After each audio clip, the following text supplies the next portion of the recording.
Welcome to the Enneagram 2.0 podcast. I'm Beatrice Chestnut. And I'm Uranio Paes. And today we have a very special guest with us, another very special guest. And today we're in conversation with Ivy Jacobson, someone who's very special to us that we've known for several years. And she is a social 5. So today we're here to have a conversation with her about her growth path. Ivy, we love you, and I'm personally glad I'm no longer alone as a social 5 here. It's always really good to be in your company. Thank you. So, Ivy, maybe we can start by just talking a little bit about what the Enneagram means in your view and to you, or what is your experience of the Enneagram above all? I think the Enneagram has been the most powerful tool in making more conscious some things that have happened to me in my life, and helping me really find a path forward out of some of the tendencies that have not been working for me, for sure. Right. Yeah, so it's a way of understanding the world, ourselves, others, and that is something that social 5s are always seeking for, right? A way of explaining things. Is this something that appealed to you personally?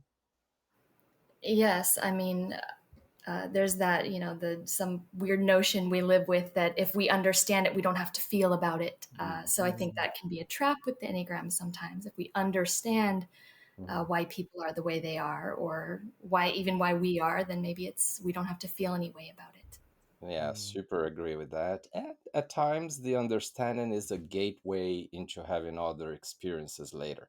It's Yeah. like makes us feel more comfortable and gives us a frame of work, and then we can explore a few more things, right? Yeah, it's like understanding can come first, which I'm sure makes things more comprehensible. What would you say that over time you ended up learning about what it is to be a 5, and if you want to talk about the social 5 subtype too?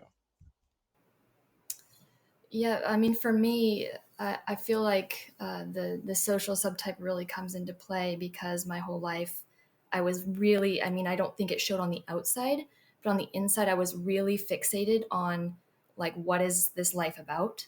Why are we here? Things like that, I think caused a lot of pain on the inside that people were not aware of. And so reading, learning my type and how it's kind of fixated on this exact issue, um, helped me understand, because I didn't understand why other people didn't think about those types of things. Or when I realized that I was kind of one of the only people that I knew that thought about those things, I felt very weird about it, right? And I tried not to share any of the things related to that, but then learning that there's other people like me made it less weird. Yeah, I think it's very fair to say that 5s, are drawn to the existential aspects and maybe the social 5 even more. And at the same time, knowing you, I know that it's your personal quest and, your calling, which talks, in my view, about levels of awareness in a good way for you, and not only about type 5. But it's definitely true, I think, that, both 4s and 5s on the bottom of the Enneagram symbol are a bit more abstract and deep, and they go to this existential stuff. And then sometimes it's not very easy when we don't find other people in our household or growing up that are interested in that. Yeah, well, and I had my most of my existential thinking. I was so young, between the ages of like 8 and 12, something like that. Wow. And as a 5, I think nobody knew I was going through any of that, and I wasn't about to talk about any of that. But then, like I said, learning later on about my type, Right. I just felt like the Yeah. weirdness that took that edge off where I Right. was judging myself for being different and Yeah. feeling odd, I Yeah. think. All fives And do. Yeah. yes. And I hear that a lot, that people, on Enneagram panels and things like that, fives will say, I thought I was so weird. I thought, was all these things wrong with me. And then I realized I'm just a five. And actually, there's nothing wrong with me.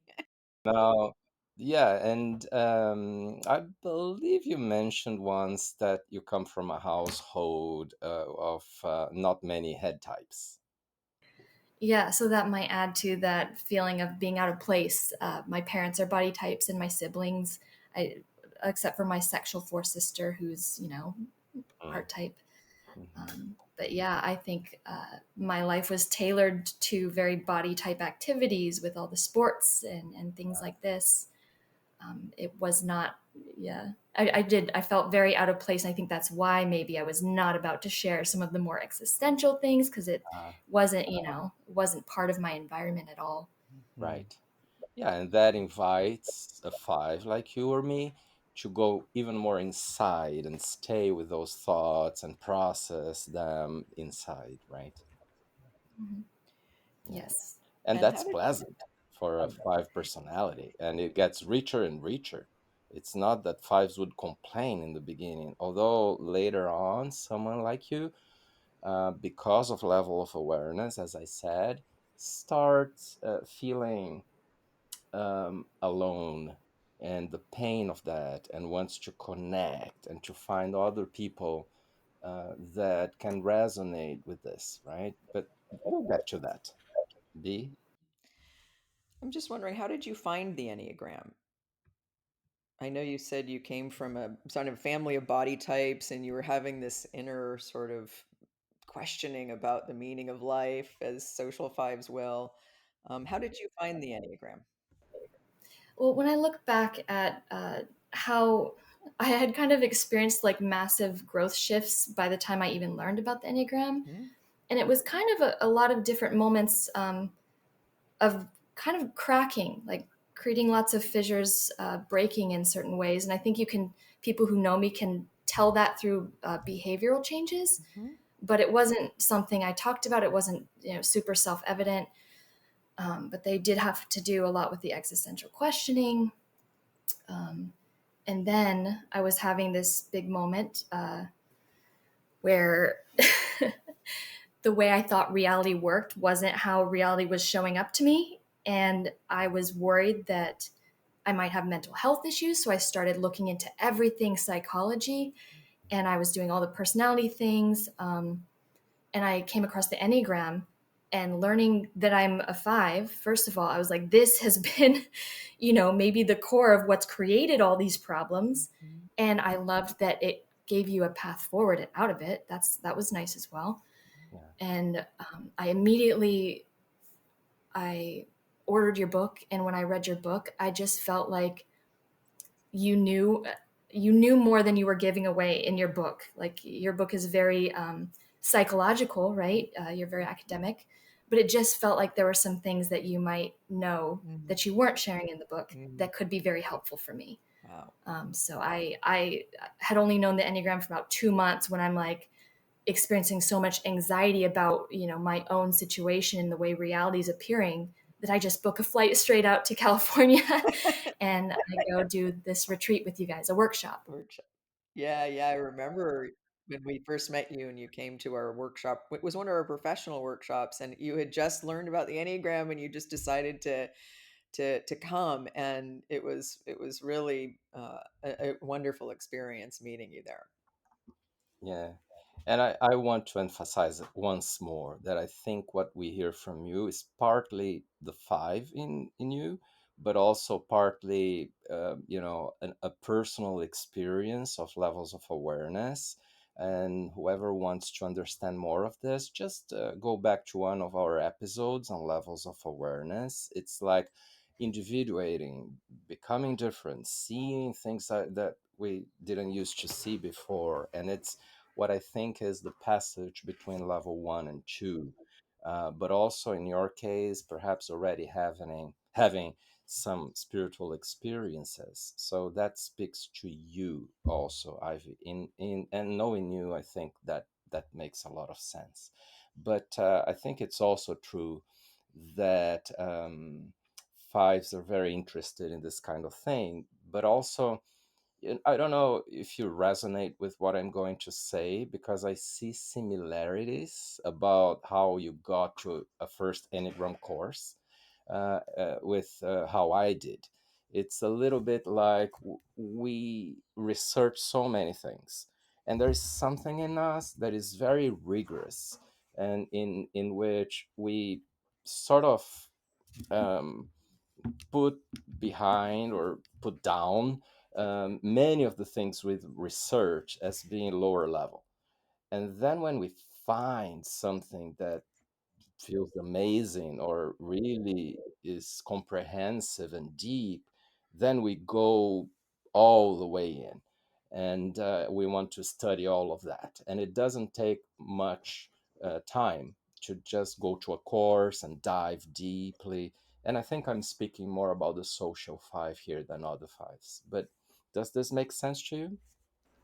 Yes, absolutely. Needing to have, I mean, people talk about fives like we can zone into like one thing really deeply. But for social five, I think it's like the entire spectrum of psychology is what I dove into, not just the Enneagram. Right. Right. It's just that's the thing that was the most useful to me in Oh, that at that moment. So I just rolled with that. Yeah.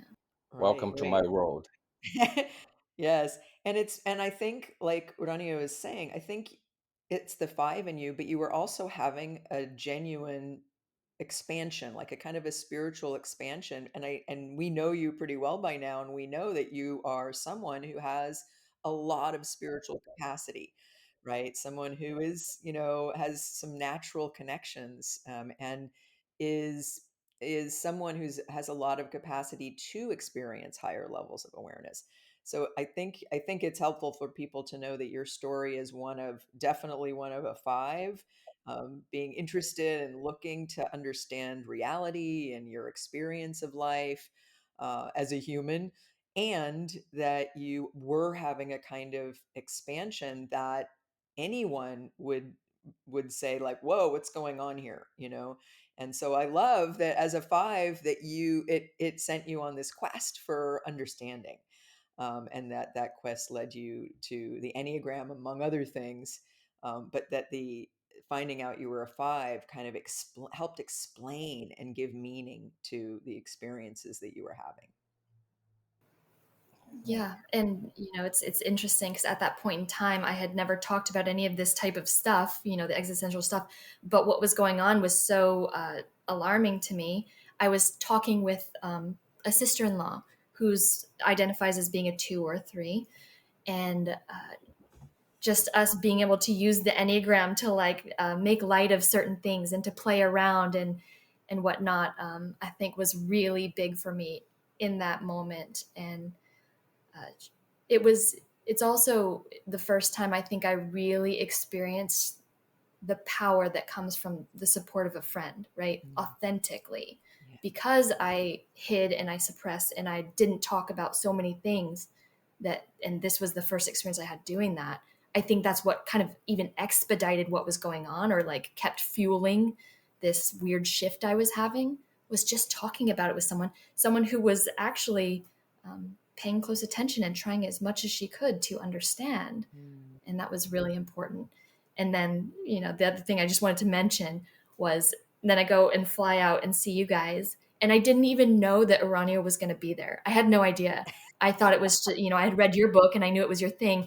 And it's so funny how much I have in common with Uranio now. It's just made so much sense, right? Yes, yes. And Uranio is someone who has so much of the gift of perception. And so I think right when he met you, he recognized a lot about you. And so it was a very, very meaningful experience for us to meet you and have you there. And interesting that you had that sense of, I think this person knows more than is in this book. And so I think it was a really good fit, between you and what you were, the growth path that you were beginning. And so it was really incredible for us to be able to start supporting you on that path. And especially with Uranio, having so much in common with you. Yeah, there's something I would love to explore with you, Ivy, in the type 5 transformation, and even more so for a social 5. See if you agree with me. Please let me know if you see it differently. I think we come originally, when really fixated in personality, from a space of wanting to hoard information, knowledge of all kinds, and to put it on this hard disk we have inside our heads, right? And to be able to retrieve the information at any time because I have the information. That would be the verb, right? And then all of a sudden, we start, I mean, a few fives and social fives and special start having access to another sort of source of information. And it's more like reaching up somewhere and getting in touch with something that is not really intermediated by our common reasoning process. And then there are some downloads of information in a way that's totally new, and we start learning from experience, and from seeing and not just doing. And that kind of experience, to me, is more like wisdom and not knowledge, and not as much information. It's just like seeing and witnessing stuff. And then we end up being completely uninterested in hoarding any of that, and we stop using the hard disk inside the head and start being okay with the iCloud, just going up there and retrieving the information when needed, and forget about it when, right after. But is this too crazy? Do you resonate with this or not? No, I totally resonate. And it, as you're talking, I'm like, and it's such a relief when that happens. Yeah. It's such a relief to me. It's so, yes, I feel like I have a lot of anxiety, even for a 5. And when I'm in that space, it's just really relaxing. It's amazing. I don't have all the pressure that I put on myself to remember and pull information from, my normal, yes, brain library or whatever. Right. Yeah. And I want to just back up one and just say one thing about what Ivy said a minute ago, and then I want you to get back to the next question you're going to ask Uranio. And that is, I was really touched when you talked about how these were so many things you had never shared and maybe couldn't share, but then talking with your sister-in-law, it just sounds like that was really big. Like having someone to be able to share this with, that you could talk about it with.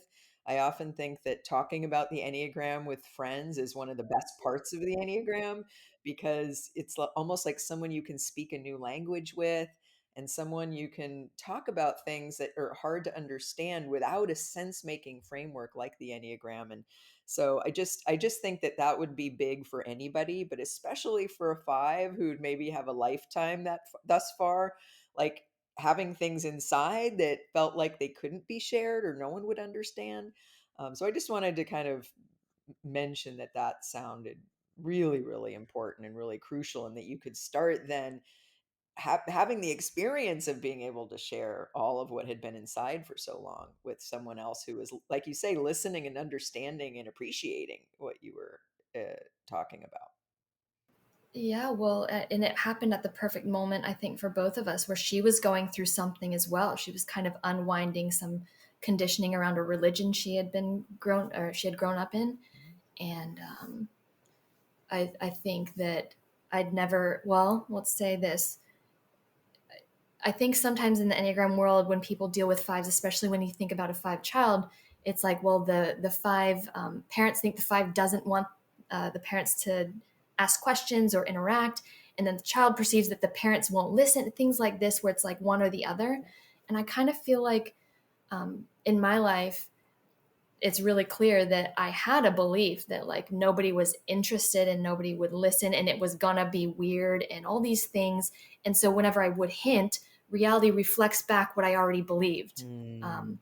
And at that point in time, I felt like um, I was more open, and she was more open, and yeah, just being able to get this stuff out to a person who was actually paying attention in a way that, you know, and it's not like she had to agree with anything I was saying. A lot of it was very out there. And I would even go back and be like, no, that was, we can both go back and kind of laugh at some of the things I was saying, right? Mm. But at the time, she was trying to go, like I said, as far as she could in understanding what I was talking about.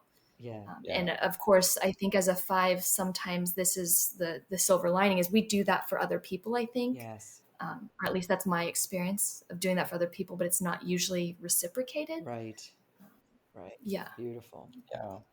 I think Ivy, at least for me, um, when someone understands a little bit of us, it's already a luxury, and Luxury. Yeah. it's very hard to even imagine that that's possible.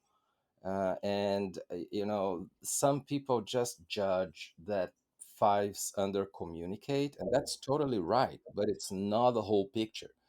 It's like the complexity of what goes on in our minds is very hard to be met by anybody else. And there is something very objective about how hard it is to establish a conversation when we decide to share something like that. And that just adds to the feeling of weirdness, and therefore it doesn't make it easy to practice. Like communication is a risk in this sense. Yeah. And for me, like I often don't even have like an impulse or, you know, an instinct to say anything unless someone's asking me a question. Mhm. So what she's doing is she's sitting down asking me questions, and I would answer, you know, honestly, because she was, I could tell she was very interested. It wasn't just, you know, she's actually paying attention. And I'd answer, and I'd leave our conversations shaking because, you know, it felt comfortable and good in the moment, but there was no instinct to share like that. So I would leave feeling a little bit like undone. Wow. Yeah, and I want to check with you about something you've just said. Like she was actually paying attention. I notice in me an extreme sensitivity when people are not paying attention to me. Do you see that in yourself too? Like it's something that hurts. We don't usually compute the hurting, but it hurts to an extent that we need to disconnect. Do you see that in yourself too? I see that usually when I'm going into conflict, when I can really sense when someone's not trying to hear what I'm saying or not listening Yeah. or turning it into whatever they already think. Uh-huh. Um, but I would say for the most part, in my everyday life, I notice when people are paying attention because it's very scary for me. Yeah. Yeah, even flying out to Palo Alto for the first time with you guys, I remember being so terrified around around our friend Chris Schoolcraft because he's a fellow 5, but he's paying close attention. So I've been like this my whole life, where like when someone's paying attention, it makes me feel uneasy. Mm. Yeah, and I think there are two potential explanations for that, and you can tell me if there is a third or fourth, because I love learning, of course. But one explanation is it can feel invasive to an extent when people really get us and feel therefore scary. But on the other hand, there is this thing inside that is when I truly connect in this deep level with someone paying attention and creating this bond, um, it feels like that will be lost at any time because this limiting belief that this kind of thing doesn't stay, doesn't get sustained. It's what David Daniels used to say: fives, they how did he say it was like fives don't they think that the world. The world takes too much and gives too little. And Yes. the second part of the phrase is not well understood by many. Yeah, no, I that really resonates with me. Yeah. And I wonder. what were other um, key aspects of how you changed in your evolution as a type 5? What else happened with you that didn't happen in the past?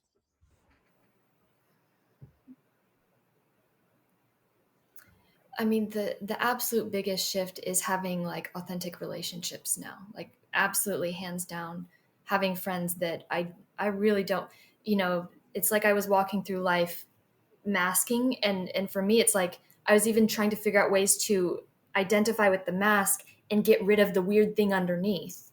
Which was your real self. Yeah. Yes, right? The one that's make creating all these problems for me, right? With the Right. existential thinking and all this stuff. Right. But that was not meant to be. And I feel like in this community and with, you know, certain other friends from my life, I've been able to be more authentic with, and just not having all of that, like I said, pressure, the anxiety of needing to wear the proper mask, of feeling like at any moment someone might, you know, I might slip up and they might see behind it. And for me, that even ties into why it can be so scary to have someone pay attention, is because then I feel like I'm not in control of what they see. Uh, I need to have my guard up more, even more, or they could see at any moment behind what I'm trying to appear as, I guess. Yeah, it's like being in control of the depth of the relationship and predicting what can happen or not. And I think you're saying that you have been learning how not to do that, how to give up part of that control, and it is wonderful when that happens, isn't it? Well, it's very easy at your retreats and with the, you know, the community that you guys have created. And that's why, you know, even when you talk about the fear of disconnecting, I really experienced that at the end of your retreats, because I know I'm going to have to go home and the anxiety and the mask is going to go up. And it's so beautiful to be with people that, you know, that understand and are trying to understand. And we get to be our unique selves there, you Mm, know. yeah. Yeah. Yeah, sometimes people talk only about how hard it is to connect, but when the connection happens, there is this big pain of disconnecting, right? It's something that many people don't know about fives.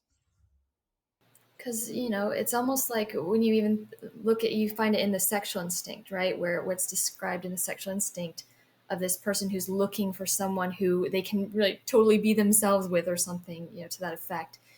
And when a five actually finds something like we do in these retreats where you're so authentically yourself, Yeah, it's like, this feels like home, and now I have to leave. Right. Like I just got here is what it feels like. This is so nice. Mhm. yeah. Now I gotta leave. Mhm. Yes, so good description. But knowing you, we know that this new connection is not only to people but to life and existence, because it's also like physical, instinctive. You also became quite instinctive, and I do see that happening with many social fives that do the work. They can it's like opening new filters of perception, new doors, and then wanting to explore all of that, because it's massive. Do you agree that that happened with you and keeps happening? Yes, I do. And to be honest, lately I've felt like the next thing I'd like to work on is closing in a little bit more so I can focus it instead of being so, right. I think it's associated with this social instinct where it's like Mhm. when I'm taking in information in this way, it's so far outside that it's almost like it has to express in these more overt ways. And I would like to find a centered focus, I Right. think. Yeah, because it can get very big. And also, I think it has to do with how we all grow. We first go to the very opposite, and then we come to the middle, right? The Enneagram's law of three talks about this.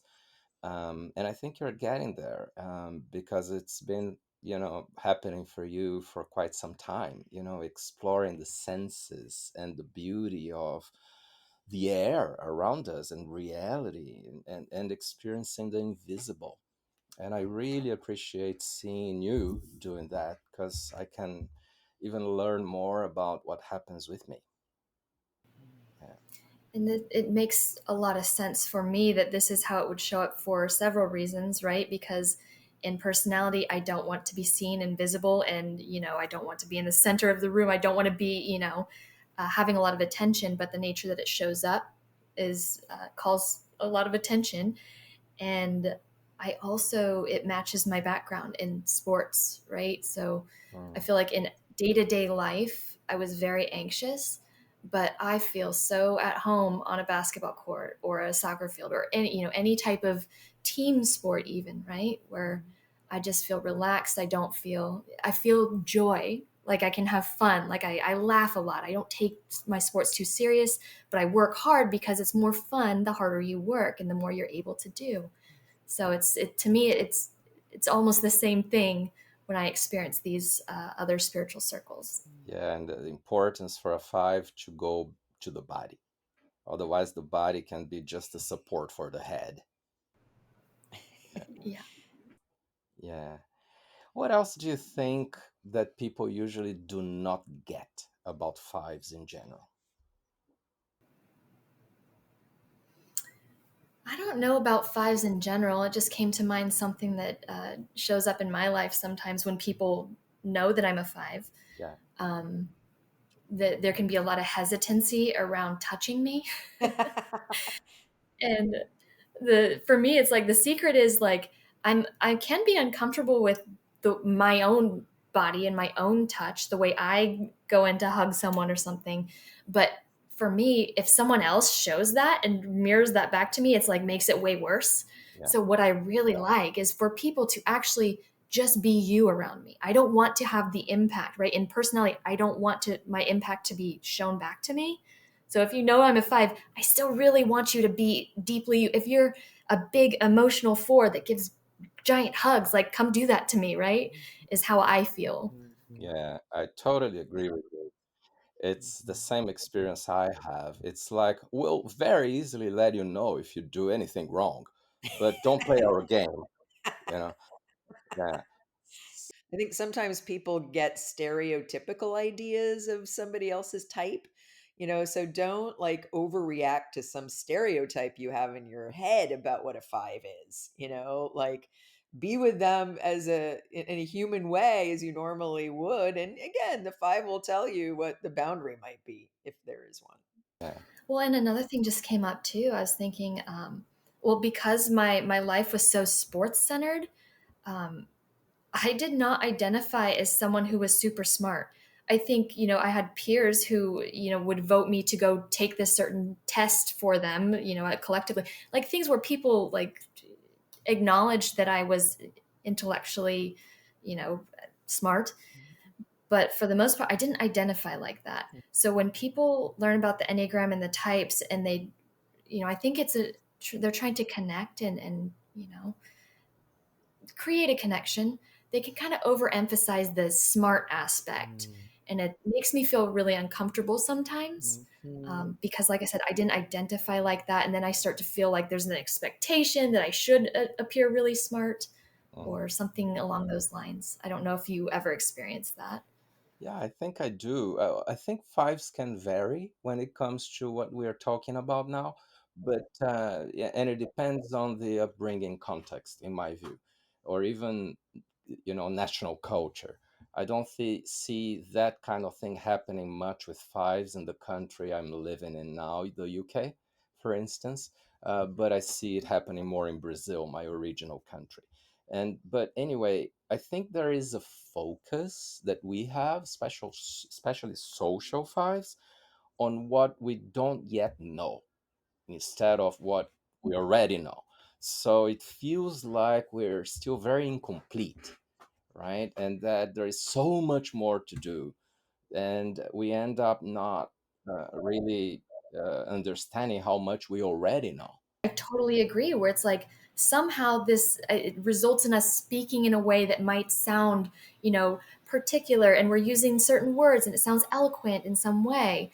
But underneath, my own experience is totally that, to everything that I don't know. Yeah. Like I can feel, yes, like inadequate. I can feel like I'm not very smart or not very, I don't know. Yeah.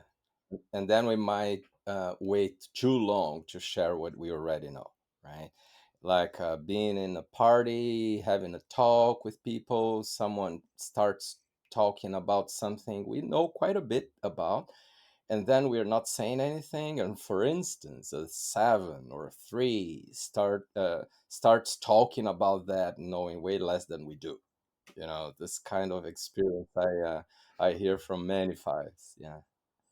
Uh, Yeah, and I want to check with you about something else. And I do remember us talking about this in the past, including in some funny ways. It's how we fives save energy in somewhat very silly ways, very small, silly ways, because of the fixation of stinginess. So I remember that once, and correct me if I'm wrong, I was talking about how even when I see a door open, I go in the right angle so that I don't spend more energy than the necessary to, go past the door, or when I open the door if closed, I open just enough for my body to go. And then when I said that, I remember you said, yes, when I opened the car's door, I opened just enough. And sometimes I hurt my foot because of that, because I closed the door before, So is Yes, this, yeah, yeah, absolutely. Like this was back when I was first learning about the Enneagram and I was listening to your podcast, you said that. And literally at that time I was having a problem with it. Like it was happening like at least once a week where I'm squeezing through a door and shutting my foot in it, whether it's the bedroom door, the car door. yeah. Yeah. It's incredible. It's all in the name of saving a little bit of energy. And it's like there is a countdown in the head, like the battery sign on the cell phone or the laptop, that the battery is going down. And then we need to start saving energy, right? We are counting, permanently, what's happening. It's weird. Yeah. Yeah. I don't think, B, you have any of that, do you? No, in fact, I love when you guys share that because it would never occur to me that that would be the way anyone would think, or, that there's that level of economizing when it comes to energy. And like for instance, Uranio, when Uranio and I drive places, and we go to park in a parking lot and we're going to a store or something, he gets really mad at me if I don't park in the space that's the absolute closest to where we're going. And for me, sometimes I go park a little bit farther away because there's less cars there. And I'm thinking about, well, if I have to walk longer, that's good. I'll burn a little more calories. And for him, he's like, why are you parking here? Like, this is like, it's crazy to him that I wouldn't park in the absolute closest space so he can save as much energy as possible in walking to where we're going. Yes, Isaac is going to agree with you. My husband's gonna love hearing this because I do the same thing to him. And he's a 9, right?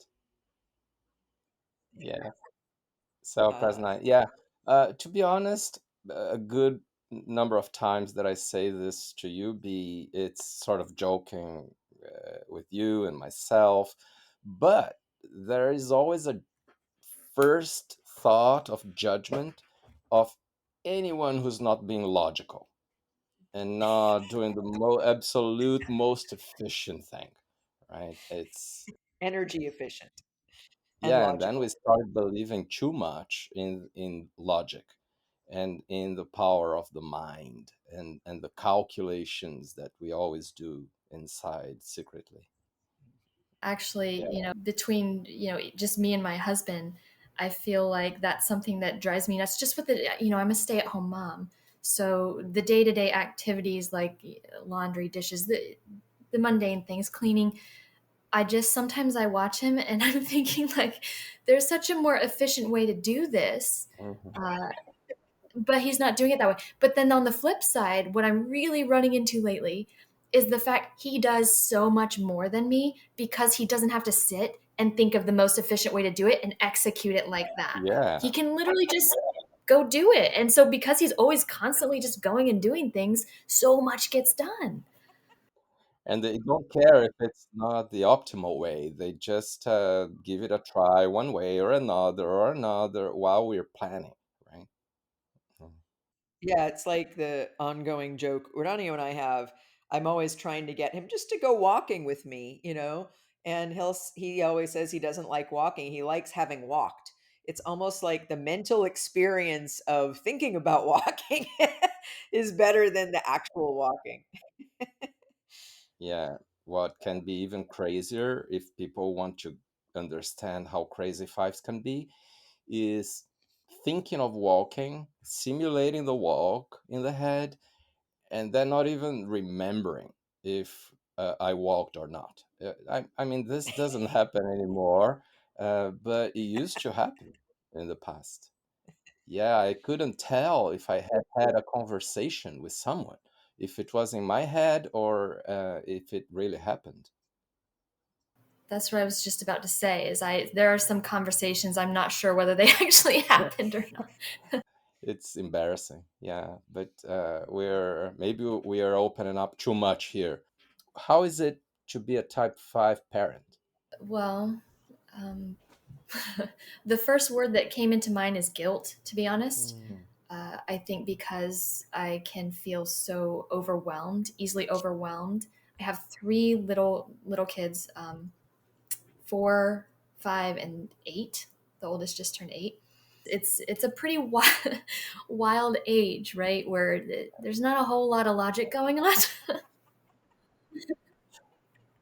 Not a lot of interest in saving energy. Yeah, Yes, yes. I'm the only one interested in saving my energy in this household currently. yeah. So I do feel a lot of pull to needing space and um, quiet, right? So I think fives can often be overstimulated, especially through noise, and it's very noisy. Mhm. I'll find myself moving away. I've got like a certain area of the house where the kids know that they can't come sit with me. Wow. It's like my safe place in the house. Mm. Um, yeah, so that's what I mean by there's some guilt because I know that kids, I'm the mother, and kids need holding and attention and care, and sometimes it feels like it's more than I can give. Um, but then alternatively, I have a history of being very hard on myself, so I think it's good to remind myself that I am doing really well for a 5, to be honest. I Mm. mean, I'm doing really well in general, um, but especially when I think about being a 5, I'm like I'm really doing pretty well. Give us examples of how you're doing well Well, as a parent. Yeah. yeah. So I grew up in a household where like people don't touch each other. We don't do hugs, or there's not a lot of there's not really any emotion in the house. And my kids, they are very touchy feely, very snuggly, and I'm very open to this. This is not hard for me.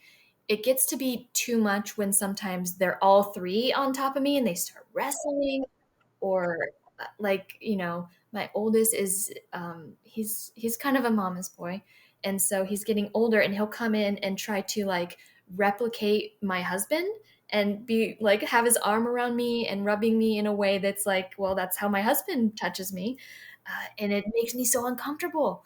So I think I do really well in that I am very physically there and I'm emotionally supportive, and I always have a limit to that. Yeah. So it's, yeah. I imagine you play with them a lot because you have a very active mind, and how is that? So to be honest, I feel like my priorities are making sure that they are held, and emotionally I think I look at my duty as being able to help them with emotions and being a safe place for them as a mother. And so surprisingly, I because I can be pretty goofy. I think sometimes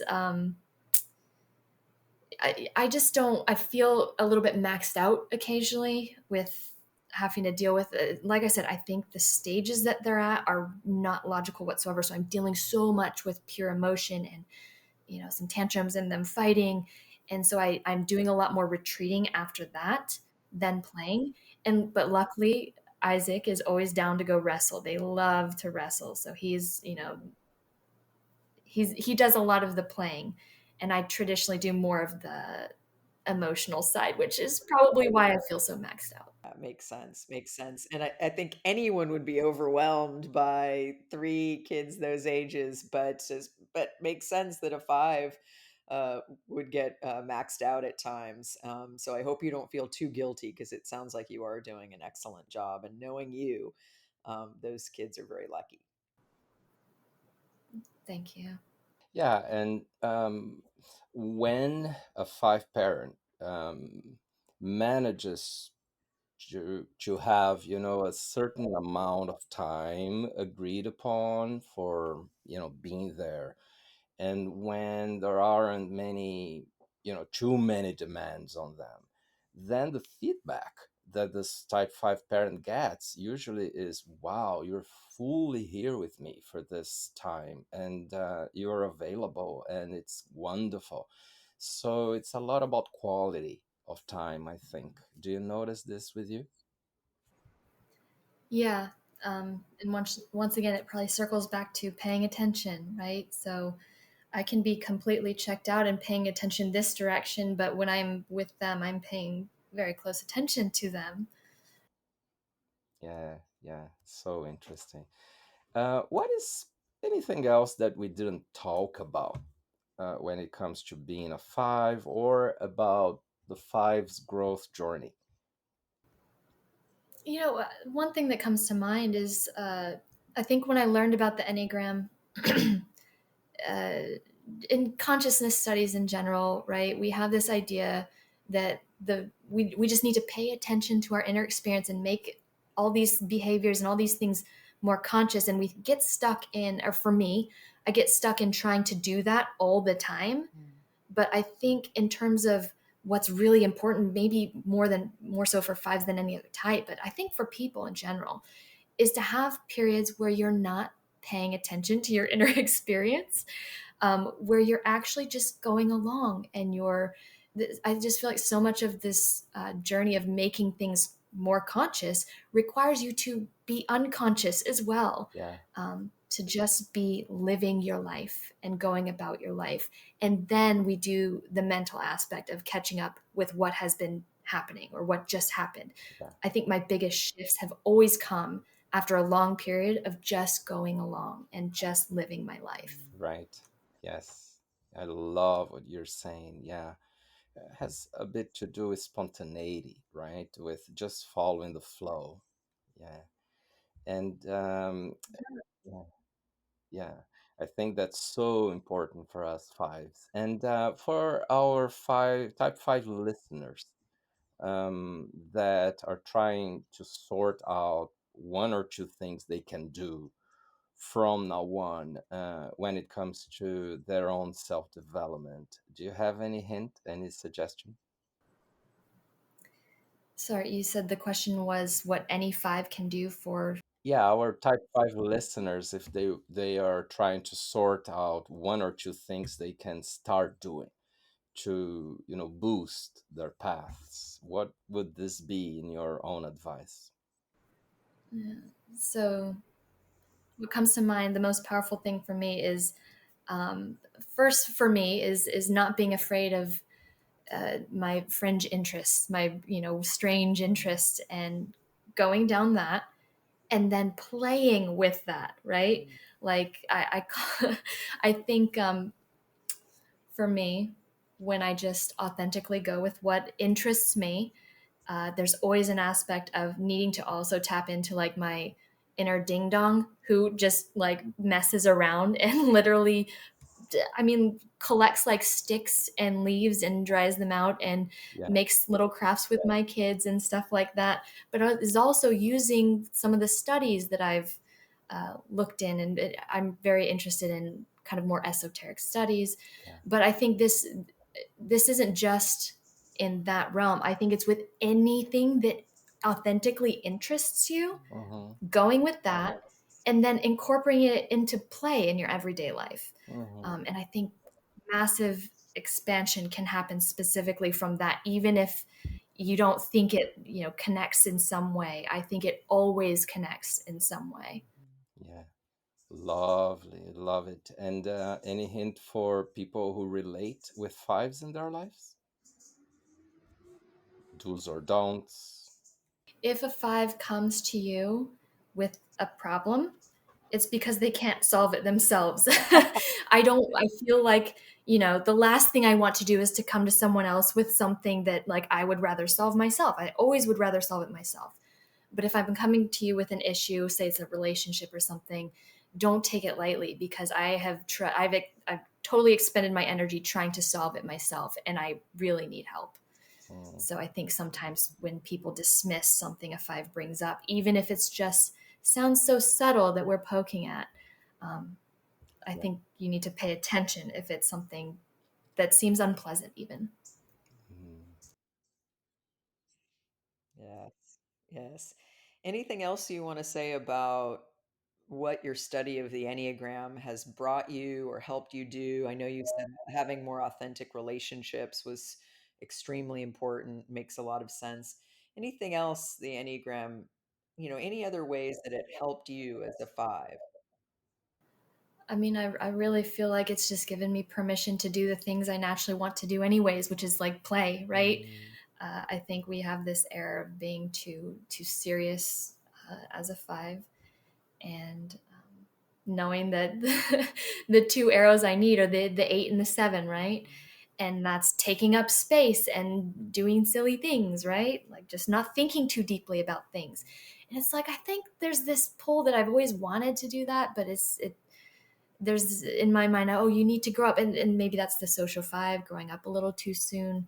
Um, I really just want to play, mm, mm. and I want to not take things too lightly, and just having that permission, I think, has been really big. And it's right where even when I go to some of these retreats, sometimes I can show up that way, a little bit silly, and people don't look at it as like, oh, she's just a little kid, right? It's like, oh, this is good growth for her type. Yes. And so I think that's really, really important, is that what's good for one person is not for another. And the Enneagram really highlights that. Yeah, and I also like how you bring a sense of play and almost joy to some of your intellectual interests, to the things that you are deeply, deeply interested, like, even esoteric or spiritual things. It's like, and I think that's beautiful for because fives do bring this deep interest in terms of wanting to know or understand.